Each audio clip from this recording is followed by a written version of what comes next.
absolute maximum and minimum values in a closed interval. Hello everyone. To begin today's lesson, let's first look back at what we have already covered. In our previous subsections, we spent some time discussing local maxima and local minima. As you recall, these local extrema are essentially the peaks and valleys of a graph, points that are the highest or lowest when compared only to the points immediately surrounding them, or within a small neighborhood. However, in many practical, real-world scenarios, knowing a local peak is not enough. We often need to determine the overall highest or lowest value a function reaches across an entire specific range. This is where the concept of absolute extrema comes into play. In the following slides, we will define exactly what these are and explore the theorem that allows us to locate them precisely. Understanding absolute extrema. Now that we have established the difference between local and absolute extrema in the previous slide, let's dive deeper into what we actually mean by absolute extrema. When we restrict a function f to a closed interval from a to b, we are essentially focusing our attention on a specific window of the graph. This means we are analyzing the function's behavior starting exactly at point A and ending exactly at point B, ensuring that we include those two endpoints in our consideration. First, let's discuss the absolute maximum, which is also frequently referred to as the global maximum.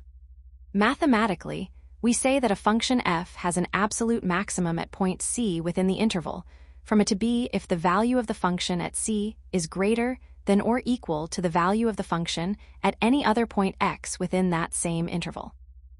In simpler terms, this means that the value of the function at point C is the highest value the function reaches over the entire specified range.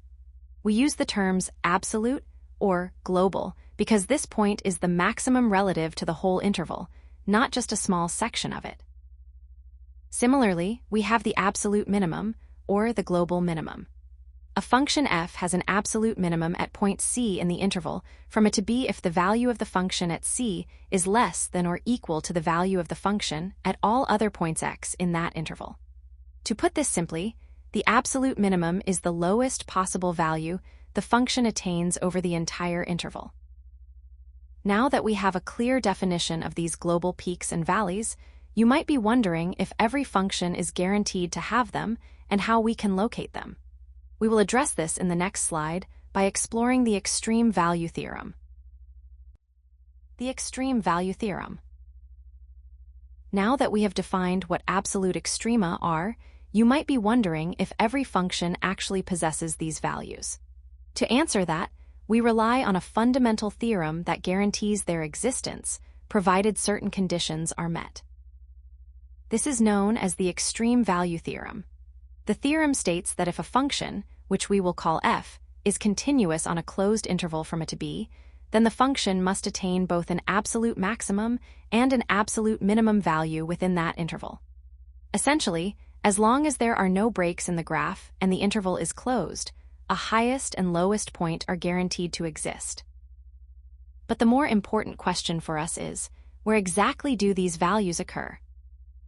There are two primary locations we need to investigate. First, we must check the endpoints. It is very common for the absolute highest or lowest value to occur right at the boundaries of our range, specifically where x equals a or x equals b. Second, we look at interior points.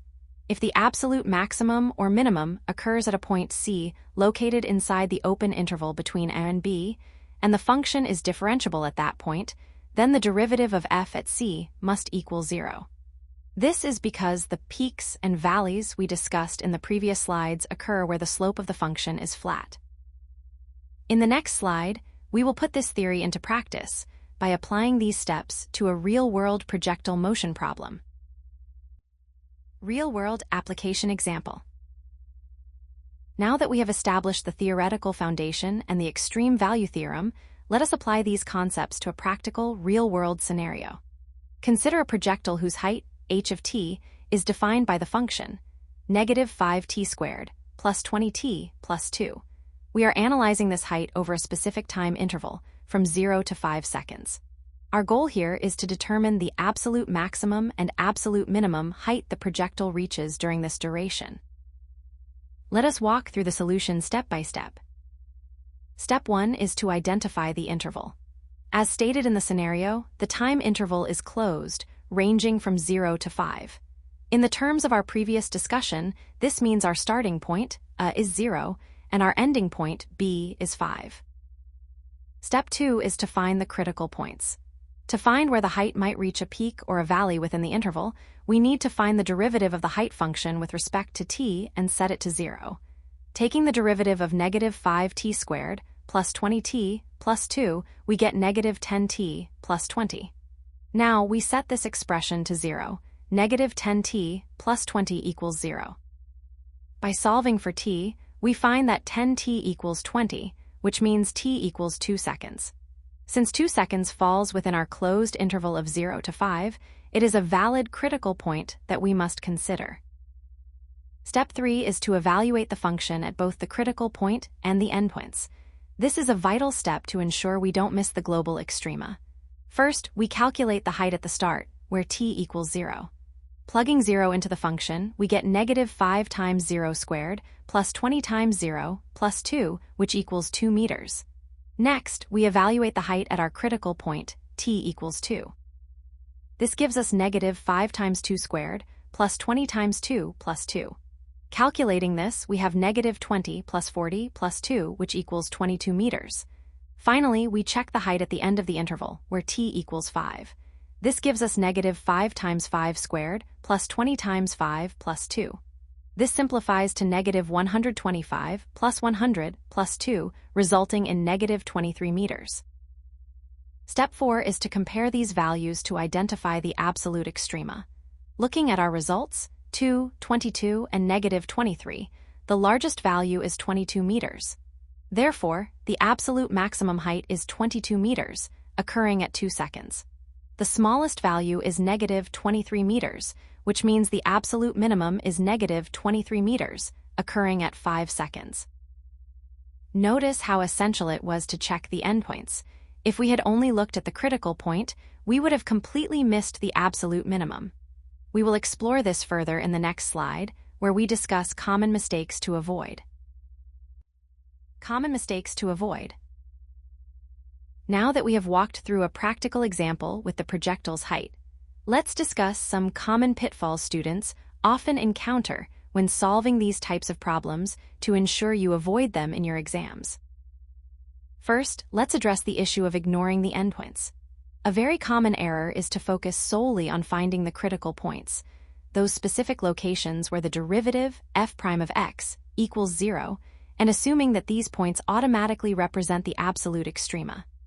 As we saw in our previous projectile example, the absolute minimum actually occurred at the boundary, t equals 5, rather than at a critical point. Therefore, you must always remember to check the function values at the boundaries, a and b. Secondly, it is crucial not to confuse local extrema with absolute extrema.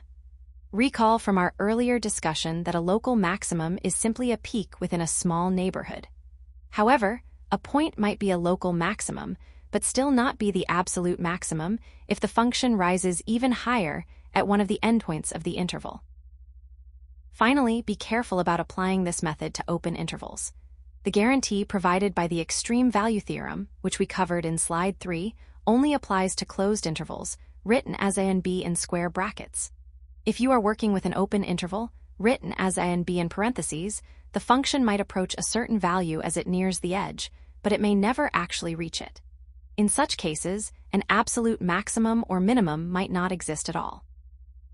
Keeping these warnings in mind will ensure your analysis is rigorous and accurate.